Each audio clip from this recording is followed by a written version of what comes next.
हम अपनी जान के दुश्मनों को अपनी जान कहते हैं, हम अपनी जान के दुश्मनों को अपनी जान कहते हैं। मोहब्बत की इसी माटी को हिंदुस्तान कहते हैं। जो सुनाई दे दुनिया में उसे कहते हैं खामोशी, जो सुनाई दे दुनिया में उसे कहते हैं खामोशी।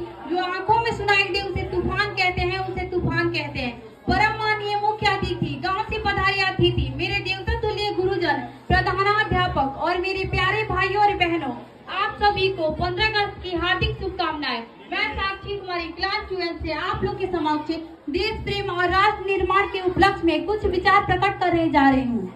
आजादी, आजादी का असली मतलब वही समझ सकता है जिससे कभी गुलामी की हो। हम सौभाग्यशाली हैं कि हम एक स्वतंत्र भारत में पैदा हुए हैं।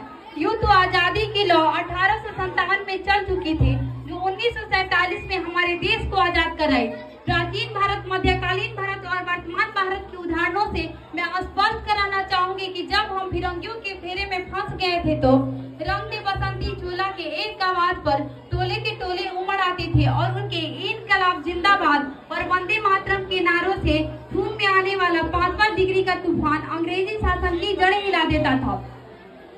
इसके बाद 1961 से 1965 में अपना सुहाग गवा देने वाली औरत जब घर की हालत यूं होते कि प्यार भी भरपूर गया, मांग का सिंदूर गया, कि प्यार भी भरपूर गया, मांग का सिंदूर गया।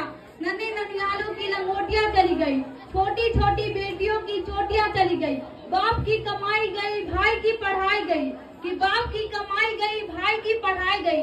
एक ऐसा विस्फोट हुआ पता ही नहीं चला, जिस्म की बोटियां चली गई। अरे आपके लिए तो एक आदमी मरा होगा साहब, मेरे घर की तो रोटियां ही चली गई, रोटियां ही चली गई। इस तरह पूरा देश अपनी देशभक्ति साबित कर रहा होता था। तब देश बलिदान मांगता था, तब देश फांसी पे चढ़ जाने, मर जाने, मिट जाने को कहता था।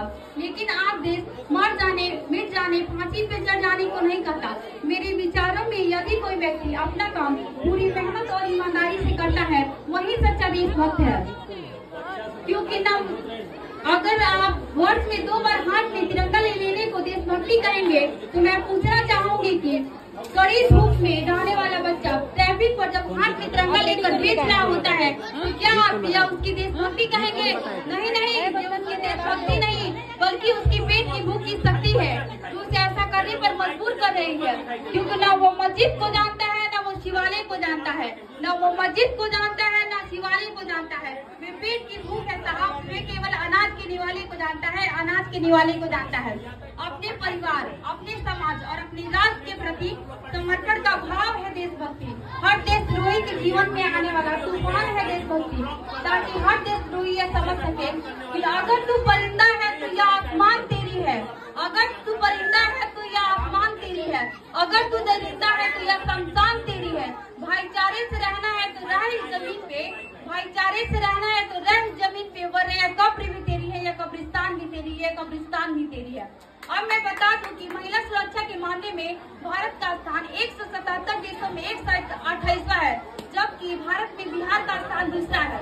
हम एक ऐसे समाज में जीते हैं जहाँ पत्थर की मूरत को लगते हैं 56 भोग और भूखे नंगे तड़पते सो जाते हैं लोग। क्या यही सच्ची देशभक्ति? क्या यही सच्चा राष्ट्र प्रेम? अब मैं सल्यूट करना चाहूंगी सरहद पर दिन रात तैनात सैनिकों को, इस देश की पुलिस प्रशासन को तथा उन तमाम लोगों को जो अपना काम पूरी मेहनत और ईमानदारी से करते हैं, जिनके बिना राष्ट्र निर्माण संभव नहीं है। मैं आज में इस मंच से भारत की बेटी पूरी जिम्मेदारी से कहती हूँ कि हमारा देश का राष्ट्र निर्माण तभी संभव हो सकता है जब हम सभी मिलकर प्रयास करेंगे, क्योंकि हमारी जिम्मेदारी हमारे देश को आगे ले जाने की है, हमारे देश की जिम्मेदारी हमें आगे ले जाने की नहीं है। अंत में मैं बस इतना कहना चाहूंगी कि हमारा भारत महान था, महान है, महान रहेगा, क्योंकि सारे जहां से अच्छा हिंदुस्तान हमारा, हमारा सारी जहां से अच्छा। हम बुलबुले हैं इसके, ये गुलसिता हमारा, हमारा सारे जहां से अच्छा। धन्यवाद।